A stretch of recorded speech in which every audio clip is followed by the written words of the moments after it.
I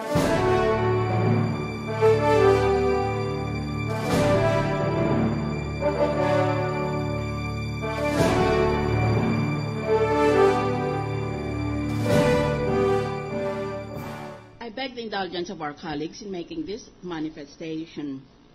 Our Constitution provides under Article 3, which is entitled the Bill of Rights, Section 1, no person shall be deprived of life, liberty, or property without due process of law, nor shall any person be denied the equal protection of the laws. Section 1 is only one sentence. It consists of two parts, what lawyers call the Due Process Clause, and number 2, what lawyers call the Equal Protection Clause. And yet, Section 1 is so powerful that even if you deleted the entire Bill of Rights and remained only with Section 1, every single Filipino citizen would still be entitled to the entire panoply of human rights enshrined in our Constitution. Ganon katindi ang bigat ng Equal Protection Clause at ng Due Process Clause. Yun lamang gusto kong sabihin noon sa Estrada impeachment trial eh. Ang dami kasing sawsawero doon eh. Mas marunong pa sila sa nag-aral ng batas. Palagi silang sasabing technicality. Exactly. The law is exactly a body of technicalities. That's why you need 4 years of law school plus 1 year of the bar, in all, a total of 9 years, para malaman mo kung ano itong mga teknikalidad na ito. Dahil kung wala tayong mga teknikalidad na iyan, wala tayong tinatawag na rule of law. Wala tayong tinatawag na due process of law. Akala mo kasi, nakikipag-fistballan tayo dito. Hindi. Malaga ang pinag-uusapan natin dito. Hindi tayo nakatayo sa tabi ng fishball vendor at bumili ka ng fishball stick mo at bumili din ako ng akin, tapos kain tayo doon.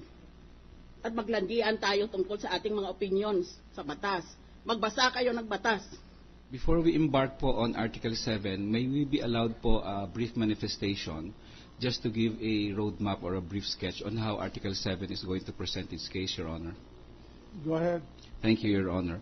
Ang prosekusyon po sa ilalim ng Article 7 ay magpe-present ng ebidensya na magpapatunay ng mga sumusunod. Una, bumoto si Chief Justice Corona para agad-agarang ibigay ang hinihinging TRO ni Ginang Arroyo kahit wala namang life and death urgency na ibigay itong TRO. Pangalawa po, noong November 15, bumoto ang Korte Suprema na i-grant ang TRO, pero dapat tuparin muna ang mga kondisyon bago ito maging effective, bago makalipad si Ginang Arroyo. Ang ginawa ni Chief Justice Corona, binaliktad ang desisyon ng Korte Suprema at ginawang effective yung TRO kahit hindi pa natupad ang mga kondisyon. At this juncture, I hope we will be permitted to interrupt, Your Honor.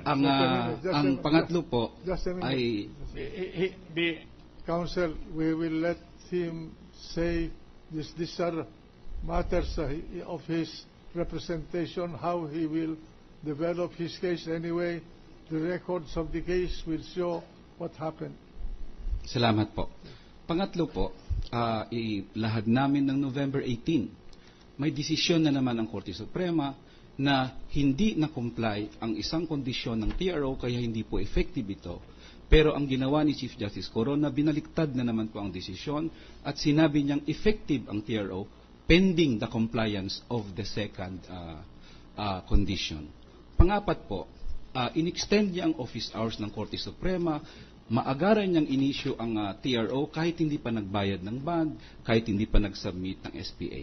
Panlima po, si Chief Justice Corona fed information through Midas Marquez that misled the public para i-distort ang desisyon. At panghuli po, si Chief Justice Corona pinigilan ang pag-upload ng dissent ni Justice Sereno, bahagi ng kanyang pag-attempt na ma-distort ang desisyon ng Korte Suprema. Yan ba ay nasasaad sa record ng Korte Suprema? Yes po, there was a dissent of the... Hindi, yung sinabi ninyong lahat na yon naka-reflect dun sa mga record ng Korte Suprema.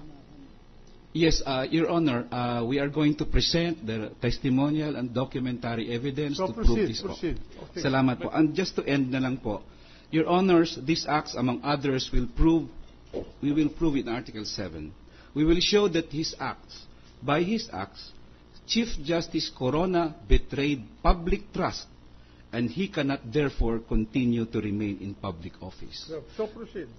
And the last sentence na lang po is na ang desisyon ni Chief Justice Corona was a conscious decision to favor former President Arroyo para makatakas siya sa mga kasong laban sa kanya.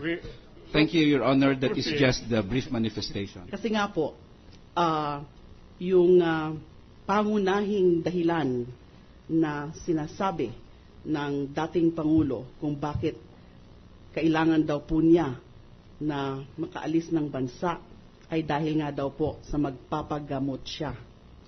So para ho sa akin, importante hong malaman ko kung sapat po yung dahilan na yan. Dahil nga po under Circular number 41, bagamat nga may WLO, anyone who is the subject of either an HDO or a WLO ay pwedeng humingi ng permiso na makaalis basta ba merong isite na exceptional reasons para makapag-issue po ang Secretary of Justice nung tinatawag na Allowed Departure Order or ADO. Sa totoo lang po, nagduda ho ako dun sa tunay na dahilan kung bakit gustong umalis ng bansa. So sa tingin niyo talagang hindi na siya babalik? Hindi naman po ako 100% na magiging sigurado dyan because hindi ko naman po talaga tunay na mababasa. So hindi niyo po kinonsider na talaga siya may sakit? Ako po ay walang kinikilingan. I just want to know kung ano po talaga yung katotohanan.